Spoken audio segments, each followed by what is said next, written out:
Hello, everyone, and welcome back to the AVGL Collegiate Champion League for Call of Duty Warzone. I got a little tongue-tied there, but my name is JJ, and of course, my co-caster Caribou, and we've been bringing you all of the Warzone action, and we are just about to get into our next match. But before we do have to mention our sponsor another time.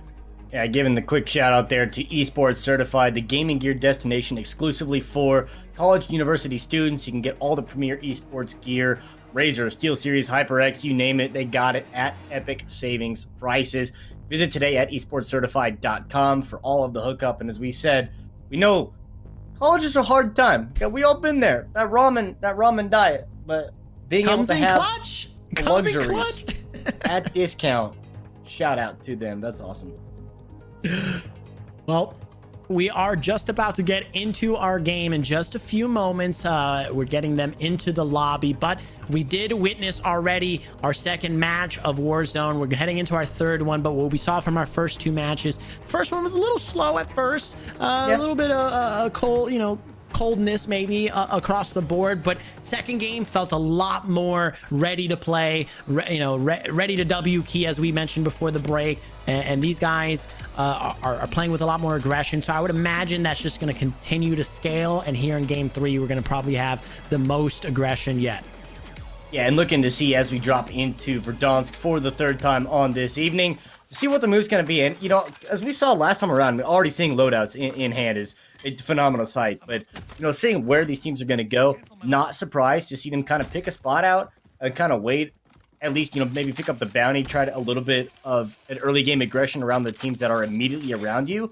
But I wouldn't expect a whole lot of mobility from this until the first zone actually shows which direction we are going to be going. The last time around, the first game, we had the circle that went all the way to the north of military base. Last zone in game two went all the way to the southwest corner of the map in the woods. So we've seen a couple huge polarity differences between where the zones have gone. No doubt. I mean, I would love to see a very centralized, or maybe not a very centralized, but a relatively centralized circle in this game, simply because the more central the circle, at least in my opinion, the better chances of every squad having to converge on each other, obviously, because they're moving towards the middle of the map, and obviously increasing also the chances or likelihood of running into other squads. When it's, at one corner of the map, I feel like it's much easier for squads to get there kind of quickly, depending on where they dropped, and then just hole up and continue to kind of like let the circle narrow in on themselves. And just be able to camp out the whole game. And to me, that's not the best way to play, nor is it very smart in a tournament like this where you're trying to get as many, placement points and kill points as possible. But yeah, I'm just hoping for a lot more aggression, a lot more W keying here, and just a lot more contact, a lot more firefights. Yeah, and, seeing where these are going to go is the first zone's going to start to make its move here pretty soon. I like this, just immediately get in the car. They got the bounty picked up. They were being hunted on one side. It looked like they're able to, at least avoid that bounty on the other. So, looking to see what the move is going to be, for where they go before they start to move around. I figure it's going to be where they pick up their UAVs, pick up their self-revives, etc. But looking at another squad over at Stadium, you see the circle now is pretty much all-encompassing. The only thing that's not going to be included is half of farmland, half of port and prison, but nobody drops to prison anyways. But there is a helicopter that spawns there, so maybe there's a team that does go there. That'd be the smart thing. My favorite drop is probably either Stadium. I really like Stadium, oddly, or Supermarket. Buy station identified. Yeah, Supermarket's it's brave. I mean, everyone's got their rules. Yeah, of where they go. You go front door or back window. It is brave. I'm a brave guy. I like to get in there. I don't necessarily always succeed, but I like to get in there. But you said, what was my entry point? Yeah. Yeah, probably the front door, actually, a lot. Just because I also like to, where obviously the parking lot is, there's a store usually right there, and as well as, plenty of contact around easily. People are always coming in and out, so it's easy to get just kills on the run. True. Anytime I ever go there, it's always in the door and then to the left, and you go up towards the offices because there's just a whole lot of crates in there, and you at least have the walls and the barriers between where you're going. Yes. That loadout call, is that going to hit the rooftop? I mean, there's a zip line up to the roof of the stadium now. Oh, nope. Well, I think it might have bounced off conveniently enough, but that is not where that smoke through. But I don't know. I don't know that's how actually many a great times. point. Actually, I didn't even think about that. You're right. It actually probably did bounce off the roof conveniently enough. Otherwise, what awkward situation that would have been. I don't know how many times I've had my teammates call in the loadout before they put the zip to the top of stadium, and all of a sudden you look up and well, your loadout's up on top of the roof, and there's just no way to get there because you don't have a helicopter. So, another great addition, you know, with those zips. We've already talked about the zip lines coming up, but Oh yeah, stadium quality of life. Yeah.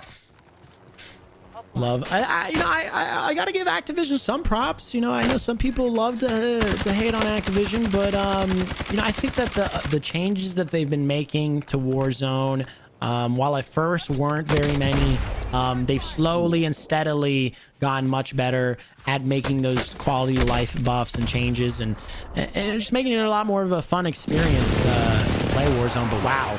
You know, forget everything I just said. Already so much mayhem ensuing here in the stadium. Look at this. Gonna fall, but hiding behind the box and maybe gets the res. No way. Yes, he's gonna get it. Wow, I can't even believe it. And they're gonna have to book it and serpentine the heck out of here.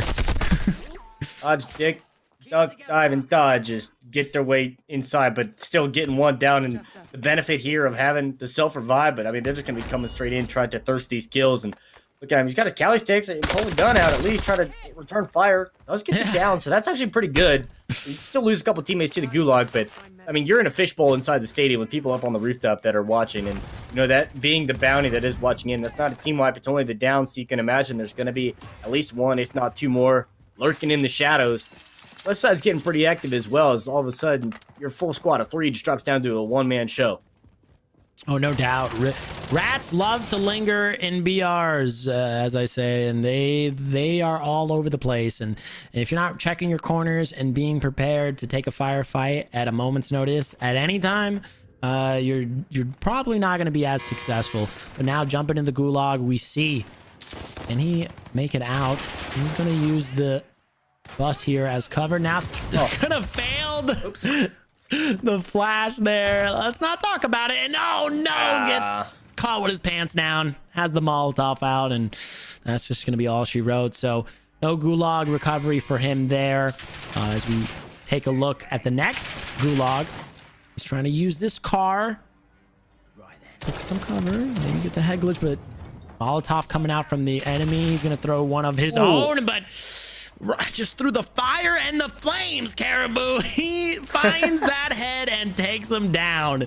Gotta love it. That's why if you're spawning on that side, you just gotta, you have the head glitch naturally. That's the one I'm talking about with that car on that side. You just naturally sit there on that heady and then you wait. And he just got a little too brave, tried to throw the molly up, stuck his head up, and it got taken clean off. Yeah, and now it's just a one-man mission again, but that'll quickly conclude as he's taken down, and that squad is completely removed from the lobby. So valiant effort. I'm not exactly sure how many placement points they would have netted there, but on to the next squad we go. 32 players, make that 31 remaining in this lobby. 13 squads left, so still plenty of people, but of course, because of the natural smallness of these lobbies, there's still going to be a little less action and a lot more running. But wow, right as I say that, gets taken down. And can he get a pickup? We'll have to see. There's still a lot of chaos going around here at the stadium. I mean, you know, understanding where the teams are, but trying to get there, pick up some stopping power rounds. It's going to be nice to at least help out, try to mitigate any sort of push coming through here. But you're just still continuing to get tagged in a lot of open area where, I mean, the team up top, they're just having a heyday at whatever they want to find these angles to get these shots on, and they're just wasting all this armor, as much as you can find here on the ground. And it's just unfortunate resources that you're not going to have later. Well, his teammate seems to be in a relatively safe location, and I would imagine he's trying to get there in time, but it's just not going to make it. And that'll be all she wrote for them as well. What a spectacular hold by this squad. I don't know who it was, but this squad atop stadium here just, I'm not sure exactly how many kills they got as a squad because it's hard to see the kills here on my end, but these guys really held it down and probably going to end up netting a lot of points because of it. Yeah, able to at least get that hold, that's picking up 3, 4, 5 kills at least, and sitting up on top, being able to just fire down. And, with that LMG especially, I mean, the Bruin coming back into the meta here just because of as I was talking about at the top of the show, the variety of weapons that are available currently to fit into the meta. I mean, you get the right attachments, and then you can make anything that you want work. And, Bruin is starting to get into that just because of the fact that you can make it a pretty stable laser beam that is going to put down a lot of fire, and it's going to do a lot of damage when you get those shots to hit. So, they're still sticking around stadium here looking for some free kills because there is that loadout that is down there. UAV pop, they can expect that they're going to come right back to where they fell the first time around, and it's just a vicious cycle on repeat. But, hey, it's free points for the team on top stadium. Yeah, and to your point, Caribou, correct me if I'm wrong, but the Bruins going to have a magazine capacity of, I believe, 55 bullets or maybe 50. I'm not sure. I obviously could be wrong there, but the point is plenty of bullets. And so it makes sense why, like you mentioned, the LMG is kind of being seen in play in the meta here. But wow, now as he's trying to stay atop this stadium, he's not actually going to be able to stay there much longer as he gets taken down and gets seen from quite a distance away. He was trying to still be cheeky, still try to find some players, caught with their pants down, not knowing where he's at, but somehow that enemy squad knew exactly how to return fire. Yeah, and taking that engage with the burst rifle, it's just not going to work out too well. I mean, you at least get something where you're going to answer one back, a couple back, but having your teammate down, the curvature of the stadium, the rooftop, is going to be the situation that is problematic for, firing down on the outside, to the players over there versus when you are firing on the inside, the curvature of it gives you that natural cover on the other way. But being able to drop down here and be able to pick up a lot, I mean, there's a lot of cash in their pockets. They got 10 grand over. We'll see what they do with that. If they're going to buy a loadout or if they're going to buy just a whole lot of resources, get a few UAVs, get some self-revives, spread the love, share the wealth. Smart play to see what they do next. I agree. And I'm definitely of the opinion that because it seems like they already have some loadouts, but once you have your loadout and you start raking in that money and being able to buy all of the utility that the shop has to offer and the resources that you can obviously capitalize on, like you mentioned already, the UAVs, and of course, like we mentioned in the previous match, cluster strikes, precision strikes, all of these, utilities are going to come into handy and be really important later down the road for those smaller circle engagements. I mean, we've seen it already. The last 2 times the circle gets down, to the end, 5th circle, 6th circle down to, just very, very small territories. So. Yeah, and I'm just curious to see what their move is going to be, as they continue to make their moves across the map. Plus, you have, a fairly central area. There's going to be a lot of options that you can go from one spot to the next. There's a little bit of that ridgeline, the cliffs, and everybody knows mantling is the hardest thing to deal with in this game. I mean, it's not the other players that you have to deal with, but just hopping over the rocks is the most difficult part of Warzone, and that's a problem that you are looking that you might have to come across with the way that this zone is starting to pull. Yeah, I was just about to mention ask and you shall receive, apparently, because I wanted a centralized circle, and boy did I get one this match. It is smack dab right in the center of the map. And so, obviously a lot of these squads probably dropped to the sides and to the edges of the map, as a lot of players like to do. And so now having to, like I mentioned at the start of this match, having to converge towards the center, you're going to have to run into a few squads, no doubt. And then, of course, because it's in the center part of the map, you're going to have to deal with a lot more of these buildings, a lot more of these verticality issues, and being able to have to hold down the high ground or have to seize it. And typically, you don't want to have to be on the latter end. Yeah, we see, in every BR, mobility is the name of the game, first and foremost. And second off, the teams that do get to the zone first and foremost are the ones that have that sort of priority where they can just kind of look back and try to zone hold, try to gatekeep, whatever terminology you want to use for it. They can just kind of look back into what's going to be happening behind them and try to limit all those teams that are making their moves into this area of where this next zone is going to be. And, as we get into this next spot, sure, there's a lot of open area, but there's also, I wouldn't say as much building, but just the fact that there is so much open field compared to where we were on the southwest corner of the map last time around. You at least had some walls you can work around. There's some trees and some rocks to work with. This time around, the only thing that you have outside of the buildings is just a few sparse trees and a few sparse rocks. So it's still going to be relatively wide open as far as trying to make any safe moves. Well, into the building they go, and a frag they will find. And it will be his... am I reading that correctly? 8, make this 9? Oh my goodness, with the knife to boot, my man is out here disrespecting. That stands on a heater right now. And that's one thing that absolutely started to pop up in the last few months of all these Call of Duty tournaments, all these kill races, because it is the fastest way to guarantee that you get the kill and not waste any ammo. Sure, there's going to be a lot of ammo on the bodies of the players that you are killing, but as soon as you get the drop, all you got to do is look at them, chuck a throwing knife, and you automatically are going to pick it right back up. So it's just an immediate send-off to make sure you got that kill secured. There's no risk of any self-revive. It's just done and dusted. Well, now potentially either about to get dusted themselves or dust yet another.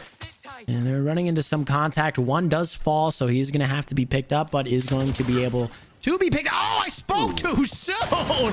His light flashed before his eyes, Caribou, and so did his teammate. This man is wreaking havoc on the other end there. And wow, easily is able to dispatch both of those members of that team. Making it look like it was pretty easy right there. I mean, flip over towards a TV station, another one of those popular areas, and wouldn't be surprised to see players drop here pretty early on. There's a lot of loot, plus the chopper spawn on top. So the fact that there's still unlooted boxes, unlooted areas is mildly surprising to me in the sense that I would have expected a team to go here off of the drop out of the plane initially, but now it's just going to be an interesting adjustment as to, you're already in the middle of the map. What's the next move going to be? Are you trying to move from one location to the next, which would be the better thing to me, to go from one spot to the next to try to find these teams, because we've talked about it a few times already. This lobby's not very big. Pretty slow pickings at this point. Now you're under 30 players left alive, 10 squads. It's only a matter of time. Yeah, no, I agree. And it is indeed only a matter of time before we start to see that contact, before we start to see third parties, especially because once those bullets start firing down range and you can hear where that contact is coming from, all of the other lurking squads nearby are going to be looking to pounce. So now in the woods, trying to potentially use these trees as some cover, of course, and stay relatively hidden. But I would imagine that we're going to start to see quite a bit of firefights underway here soon. Yeah, and the way this zone is continuing to go is still not a whole lot of buildings that are going to be the cover. The elevation difference is going to be the primary focus of these teams, because we've seen the challenge of moving from one, and you're going to have to pick a side of this ravine, because eventually the zone is going to pull more than likely to one side or the other, and it's going to be more challenging to cross over once that zone does get smaller, and you have teams that are already up here and just watching, and you're going to stick out like a sore thumb. I don't care what character model you're using, you will stick out like a sore thumb on that bright white ice. Well, now taking a look and scouting the area, and this is something that obviously I've already talked about. Information, very key, very important. And of course, communicating that information to your teams, developing a strategy on how to move around the map. And right now, it's as simple as keep your back to the boundary, to the gas, and continually look for any sort of contact, and look for potentially maybe any squads lurking in buildings. And just as you enter these buildings, I mean, don't get me wrong, them being held up in these buildings could potentially prove fatal or dangerous, but if you're quicker on the trigger, I find oftentimes myself, running into these buildings, if they're just not ready for the timing, you can completely annihilate them like he just did. But the counter annihilation, my goodness. Teammate coming to the rescue, saved by the bell, and he will get picked up, and another player was dusted. Good tag there. Good comms from the teammate, and recognizing that, hey, this is only the one person. This is the solo pushing us, and sure, he's going to get the down, but you got the teammate backup coming in from the blind side to be able to pick up that kill. So a nice little +1. Plus, that was the one that we were spectating earlier. Had 9, was working on 10, potentially 11 kills once if they had come out of that engagement ahead. But yeah, regardless, as these continue to move around, there's a little bit of this area here where they are now. I mean, these woods, a few rocks, but going to start to pull over and still going to keep that big ravine with the river in between a little bit in this mix. But it's, if not this circle, the next one, you're going to pull to one side or the other. It's going to make these rotations even more difficult. So you got to figure out what your next move is going to be. You got to do it quick. Yeah, especially like you just mentioned, the rotational play is going to be critical here, just because of the fact that you as you mentioned, the ravine is going to, if you're traveling on foot through that area, you're going to be a lot more vulnerable. And speaking of vulnerable, one of these members of this team is going to fall already, trying to jump over the wall here now. And armor back up to save his teammate. Hopefully, maybe it not exactly sure if he'll be able to. No, this is actually a full squad. Never mind. I didn't realize we quickly shifted POVs, but nonetheless, you can already tell more contact ensuing, more players finding each other, but still not ready to commit to anything quite yet. You notice they're just taking shots from afar and trying to pelt people down, make sure we get these armor breaks, and then of course, try to find any damage through utility as possible. What convenient timing that the train just happens to roll through at this zone. I mean, it's a very large circle that this train goes on around this map, and very perfect that it happens to come through right now. Front door delivery to other teams. Oh my goodness.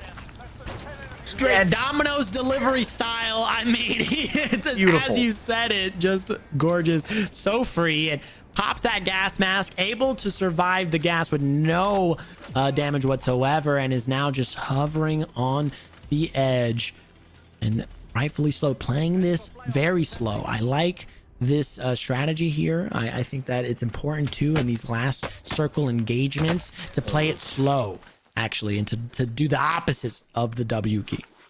As smart as that the play was with the train, because it's a free rotation. You don't have to worry about anything. You don't have to make any sound. This is the problem with it now. With zone coming in, you're on the slowest side where this is, and this rock looks like it is going to actually be in this next area. But you're already under fire, and we've already seen this story a few times before, where you're just wasting your resources. That player right there just got sandwiched between one side and the next. There is a sniper on the other side on the hill that is taking these shots. But this man is just pinned down right now. And it is not going to be easy to move. You got to hope that this circle pulls to him. Yeah, maneuverability is so minimal in this position, but he somehow finds the window of opportunity and is already on the move. And I like though that he did that. He recognized he had that opportunity and immediately capitalized on it. On the other end, though, we see what looked to be a full squad taken down. So I think it's a 1v2 or 1v3, and it's going to be all up to this guy to try to win it for him and his team. And can he do it using this rock? And we see it oftentimes a lot, that the rocks provide so little cover, but also sometimes just enough cover to win the fight sometimes. Ooh, nice little armor crack there. R98 coming out. Hey, you gotta love it, baby. But it's gonna get pushed here. Tries to switch to the SMG in time, but it's not gonna happen, and that will be a Warzone victory for the enemy squad. And Caribou, he certainly was playing with his heart out, and I gotta give props where props is due. He was making a seemingly impossible situation quite possible, but of course the enemy squad there making the right call to send one in. WK push him out of that hold, and that was all she wrote. And that's probably the smartest play that player could do. You know, after making the free rotation from the train. I mean, this is all 2000 IQ from Phantom right there. Making the rotation on train, you're completely silent. There's no footsteps, so the other team has no idea that you're coming. It's the front door delivery that you had exactly that you wanted, and just perfect, convenient timing. The Warzone Verdansk gods were looking down on Phantom there. Get that kill, move on into the rock. You're already pinned down from the sniper across the way, and that's where I was talking about, where the zone is going to pull. It's going to go to one side or the other of that ravine, and you're going to stick out like a sore thumb. And the elevation change is going to be the difference maker between the teams that are, unfortunately, already in a prime position for that. And it's a flip the coin, you know, someone's going to have to make the move. Are you going to be on the cover, or are you going to be on the high ground? One or the other. Unfortunately, fell on the short end of that, but at least had the player in between on the other rock that he could move up to. And getting that kill provided him with an SMG and a sniper rifle that he was able to get an armor crack on one. At that point, it's just swap out the weapons, and fingers crossed you get enough damage on those last two remaining players in a 1v2. Almost pulled it off, but just couldn't swap fast enough as the player pushed forward. Yeah, no, valiant effort for sure by Phantom, but of course, as you mentioned too, being able to get that additional kill, push up, and secure that second place placement, that could be the difference in points later down the road that nets you a championship, right? So it's really important that I want to stress this to the viewers as much as possible, that we are in a weekly tournament here where we're going to be playing for the next 4 weeks, culminating all the way up to the final.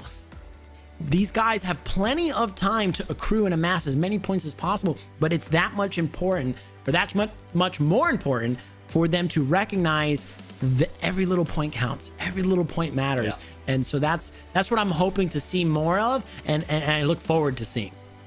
Yeah, and because of that, you are able to kind of have a little more consistency and, you know, play a little more relaxed, you know, versus having to feel so much pressure that you have to WK. You have to go pedal to the floor, balls to the wall, straight into the competition, because your points will carry over from this qualifier to next week, to the week after, to the week after that. I mean, you have so much time to be able to move from where you are now to the week before the grand finals to accumulate that 100 points to get there. And of course, a $3,000 at the end of the road. First place taking home 1,200. It's pretty good for a day of Call of Duty Warzone. Some light work.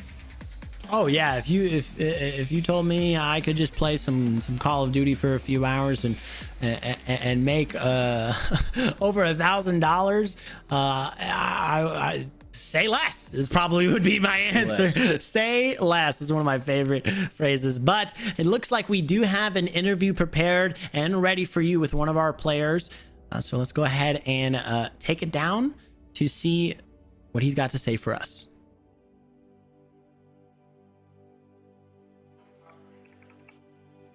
First and foremost, hello and welcome. You guys hear me? I can hear a faint whisper. Yeah, I heard the faint whisper too. ET phone home. No. Get there eventually. It's just a matter of working out the, it's just the a little technical. shy. Yeah, see, or this is the first time.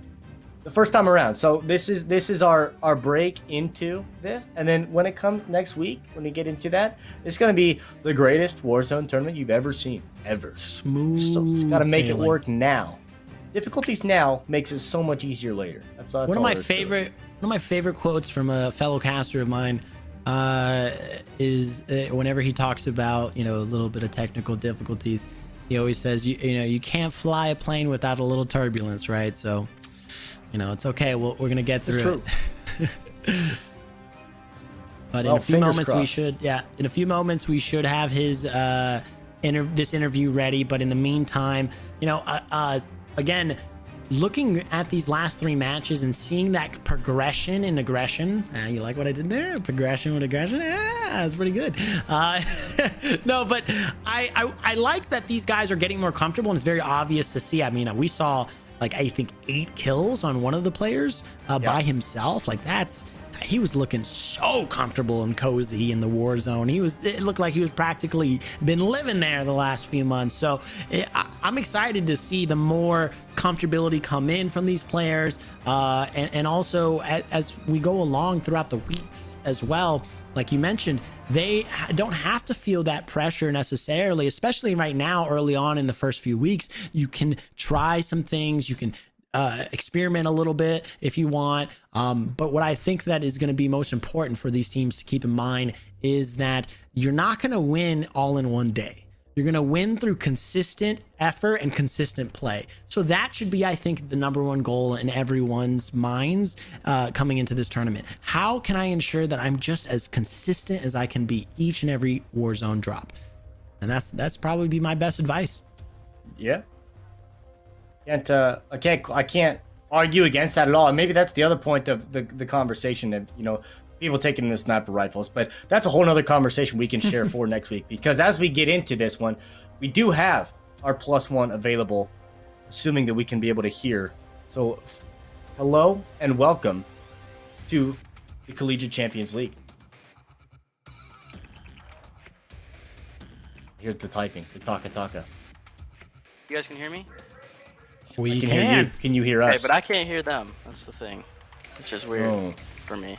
Well, that's not ideal. That's kind of important for an interview. Yeah. That part isn't.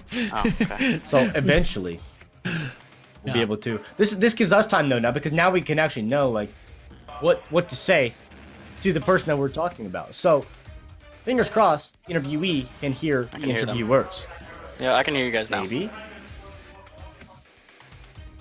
I can hear you. Silence. Maybe. Yeah, silence. Well, Can you guys hear me? regardless, Is there? I can hear you guys. Anybody? Cool. We made it. Good job. Persistence. Teamwork makes the team work. wait, what? It's okay. We're all a little dyslexic sometimes. Welcome. Yep, we're all good. Now that you can hear us. So, Yep. how are you feeling after the opening broadcast day of qualifications? What is this everything that you were expecting? Broadcast wise, I didn't know it was gonna be broadcast till I just checked it probably 5 minutes before we were supposed to lobby up, and I was like, oh, that's cool. And then I texted my dad the link, showed him what's up. He was like, you can watch here, and then we're doing a little kill race to see if I can get this interview after. So yeah, it all played out. It's pretty cool. Nerves were a little high, but hey, we're here. It's interesting that you mentioned nerves, because that is something that we were discussing as casters, that from what we could see from the first match, it looked as if people were not, teams were just not ready to be as aggressive as they wanted to be. They were playing a little bit apprehensive. Do you feel like that's kind of what you and your team were trying to kind of go for as well? Just kind of play a little safe at first until we get kind of comfortable in the hang of things. Yeah, no. I mean, this week's a little different. We have our main support player, I'd say, Tupadre.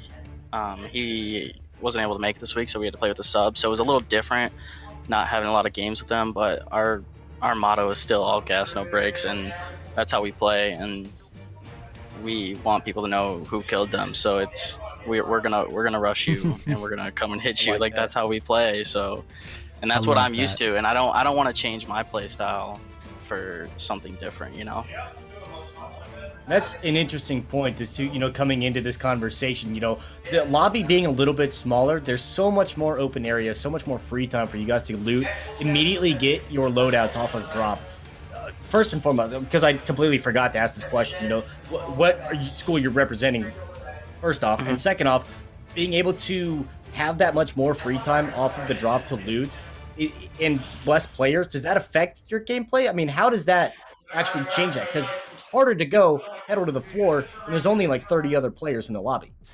Yeah, definitely it's different. I'm from Northwood University, by the way. Represent it. Yep. So it's definitely a little bit harder to find people, but for me, I know I did my homework on some of the teams. They left their VODs on Twitch, so I was going through watching where everybody dropped from last week. So it was kind of having that idea of how people are playing. And for us, it's a lot different because, Supers is my safe haven. That's my favorite place to go on the map. So I felt, if teams are going to be scared to go to super. Why would we not drop super? And so we drop super, and we get our Lodi within the first 2 minutes of the game, and then we're auto pushing. I grab a heli, and it's time to fry, you know.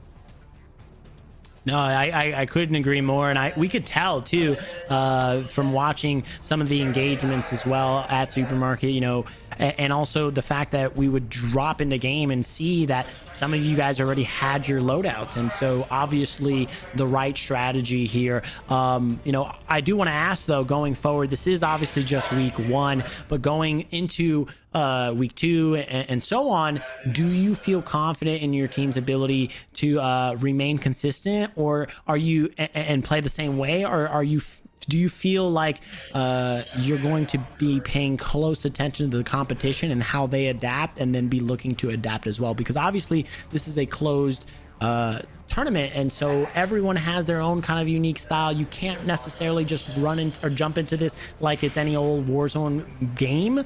So is there anything that you kind of are taking notes and looking forward to kind of capitalize on in the coming weeks?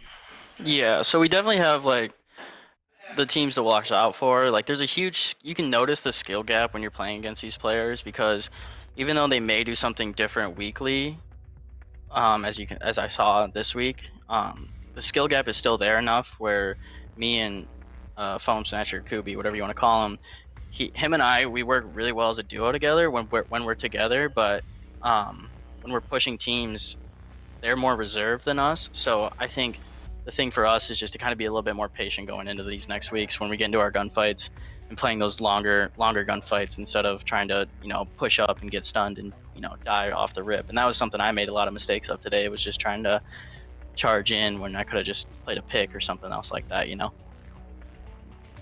Last question I have for you is, obviously new season coming in. Is that going to affect your guys' gameplay at all? Or are you just going to roll with the punches? You've been here, seen it all before. You know, I'm in the facility right now. It comes out in 4 hours. I'll probably be here live for the update. I'm going to find the broken guns, and the meta is always changing. It's always, right now Warzone's in a weird state where all guns are pretty much balanced in some sort of way. So with the new season, people want to try these new guns, and these new guns are obviously going to be broken. So I'm really looking forward to that 80-round pistol, and I'm probably going to have that max level by the end of the night here. So That's what I like to hear. Yeah, that's awesome. Very, very glad to hear. Thank you so much for the interview and talking with us. Before we let you go, is there anything else you want to say? Any shout outs you want to make? Just shout out Northwood Esports. Just want to, you know, thank them for bringing me in off the COD team into Warzone. It's pretty great to represent them for this, with all their achievements this year. So there you have it. Thank you once again for the interview, and the best of luck to you in coming weeks. all right, thank you so much. Well, there you have it, Caribou. That was broadcast day 1, week 1, or actually week 2, technically, because there was a week 1 that we weren't here for, but week 2 of our AVGL Collegiate Champions League. And it was a pretty exciting day. And, you know, if this today was setting the precedent of what's to come, I'm excited, because he even mentioned that he had a little bit of nerves coming into this, and you know, presumably they were going to play a little bit more of a safer game. But I like also what he said, that, you know, he still maintains the fact that his main goal is to W key, is to press forward and get as many frags as possible and win the game. And that's what I love to hear. Yeah, and I love to see that. And, you know, looking at what these teams are doing, even with the sub, I mean, you can take a look at the standings over at avgl.org. They have the whole list of where everything's going currently. But Northwood right now sitting in first place. I mean, 42 elims, 35 for his squad mate, and the +1 picking up another couple as their support roles. So they have a firm grip on first place, and looking to see what they're going to continue to do moving into these next week's qualifiers. I wouldn't be concerned whatsoever. And, you know, even on broadcast, even with a few of the nerves, they don't look phased whatsoever.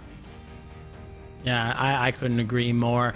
Well, that does just about do it for us here today. But before we let you go, we do have to give one more shout out to our sponsor of the day, Esports Certified. These guys are the newest and coolest gaming gear destination exclusively for college and university students, specializing obviously in a wide assortment of PC gaming gear, peripherals, headset, mice, you name it. And of course, the top brands from across the market, your HyperX, your Razer, your Rig, everything you can think of, but also at an huge, if not epic, savings. So be sure to go check them out at esportscertified.com. What are you waiting for? Get on over there, because I even saw some stuff that I might be thinking about purchasing here soon. Pretty good looks there. Good peripherals, a great assortment of options. I mean, you said mice, keyboard, headsets, everything across the board. Just a phenomenal +1. Can't give enough thanks to them. And I mean, it's only one more qualifier down. We're not done yet. We still got a few more, and we're gonna be right back here. Next competition. That is true, Caribou. If you guys aren't already, be sure you're following. You got the notifications on, because we will be back again next week for some more Call of Duty Warzone action here at AVGL. But again, that is going to conclude today's broadcast. My name is Julius James, and joined alongside me, Caribou, as my co-caster. Thank you guys so much for watching. Any closing remarks you want to say, Caribou, before we send them?